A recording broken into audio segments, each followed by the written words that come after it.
We'll now deal with the question of how does one translate a verb in the hiphil. And before I go into what Ross says, I'll give you my hint as to how to think of it. Most verbs, if they're active verbs, the meaning will be causative. That is, whatever the action is in the cow, the meaning in the hiphil will mean to cause that action to be done. Whereas if you have a stative verb, that will mean to increase the state of the stative in the hiphil. Well, with that little hint in mind, let's go through the way that Ross analyzes things. He begins with the same thing that I mentioned, the causative, that transitive verbs and some intransitive verbs may be causative in the hiphil. The resulting construction then may have either one or two accusatives. Some of the verbs in these examples have irregular vocalizations and will be studied in later lessons, he mentions. Well, here's an example. Hishmiya et ha'ish. Shama means to hear. The hiphil would mean to cause someone or something to hear. And so this is a hiphil perfect, third masculine singular, and therefore that would mean he, that's the subject, cause, you got to throw that in, and then you can go ahead and go to the object, the man, direct object marker plus ha'ish, he caused the man, and then you have to add it kind of as an infinitive to hear. He caused the man to hear. That would be with one object. But then you could add to that sentence et hadavar, and that would mean the same thing up to a point. Hishmiya et ha'ish, he caused the man to hear, but then hear can have an object as well. The word cause can have an object, so can hear. What did he hear? Et hadavar, he caused the man to hear the word. Now, you can use the causative as a way of getting started in how to translate these things. So if you have a verb like malak, he ruled, but then you could have a hiphil perfect form, himlik, he caused someone or something to rule. But to cause to rule can be said more elegantly, he enthroned. So you might say that the literal meaning is he caused someone or something to rule, but the more elegant translation of it would be he enthroned somebody. Same thing with ra'ah, he saw. You can have hir'ah, he caused someone or something to see. Thus he showed them something. Literally, he caused to see. But in more idiomatic English, you could say he showed it. Or with here, shama, you could have hishmiya, he caused someone or something to hear. But to cause someone to hear means you could mean in context, he informed them. Now, common verbs of motion can also have causative nuances in hiphil. Well, again, in many cases, you may want to smooth out the translation of something a little more idiomatic in English, depending on what the context is. So if you have a verb like avar, to cross over, the hiphil of that's a little irregular. It's hehevir. That would mean he caused something to cross over, but in context, that could mean he brought someone or something over, or he led someone or something over, or even he sent someone or something over. Same thing with a verb like Allah, to go up. The hiphil perfect would be hehelah. He caused to go up, but in terms of sacrifices, it would mean he offered up, caused it to go up in smoke.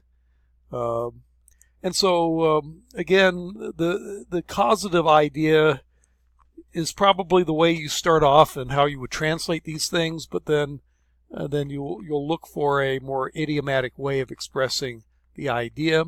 So again, avar, to cross over, in the hiphil would mean he caused someone or something to cross over. Yarad, to go down, and the hiphil would be horid, which would mean he caused someone to go down. And same thing with the go up.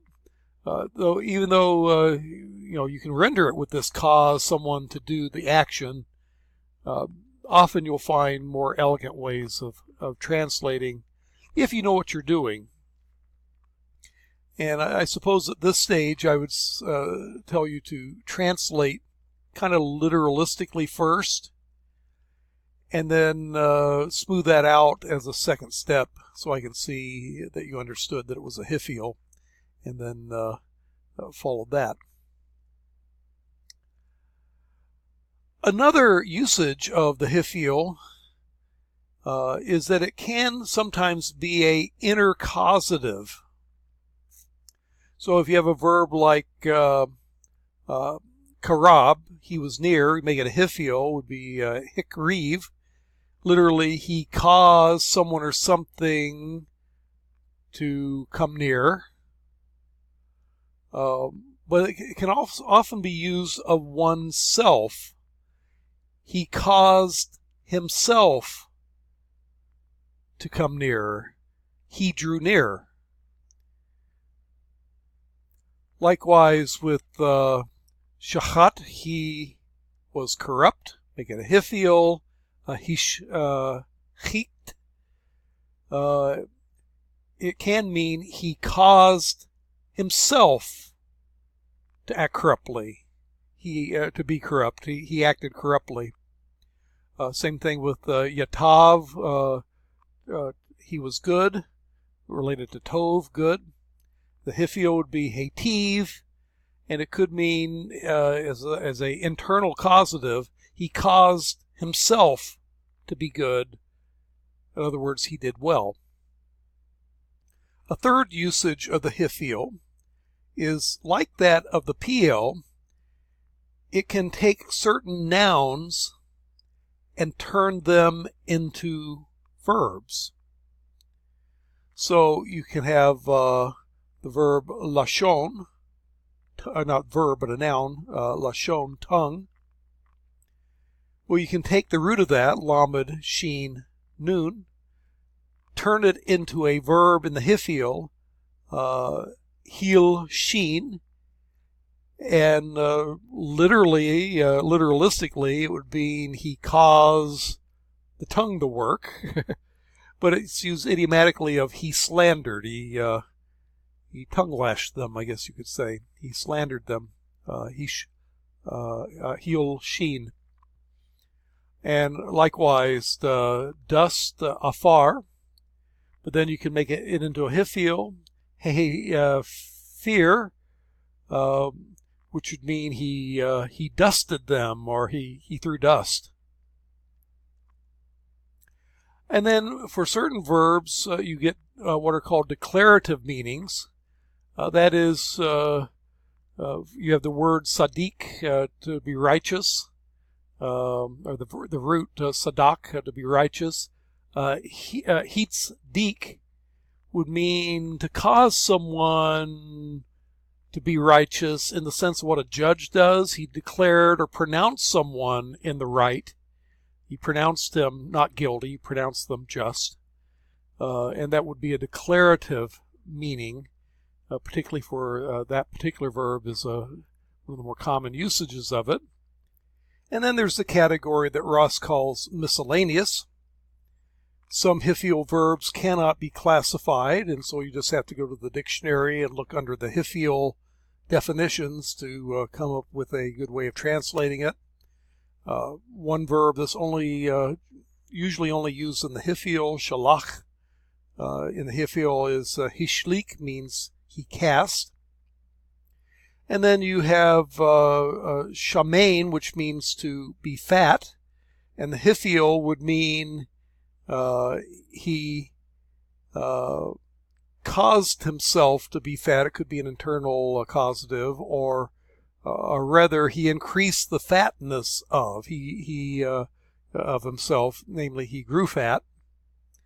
Again, with the stative verbs, this often means to increase the state of the stative. He doesn't give you that as a meaning, but that's an analysis I learned from my teacher Stephen Kaufman at Hebrew Union, which will often work for stative verbs.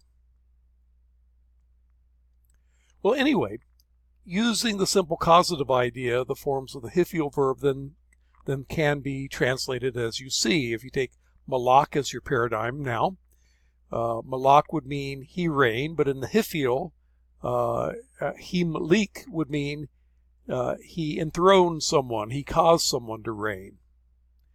In the imperfect, same thing, yimlok, he will reign, but then yamlik would mean he will enthrone, he will cause somebody to reign. And on down the list, he just translates all the hiphils of this verb to enthrone with all the usual meanings.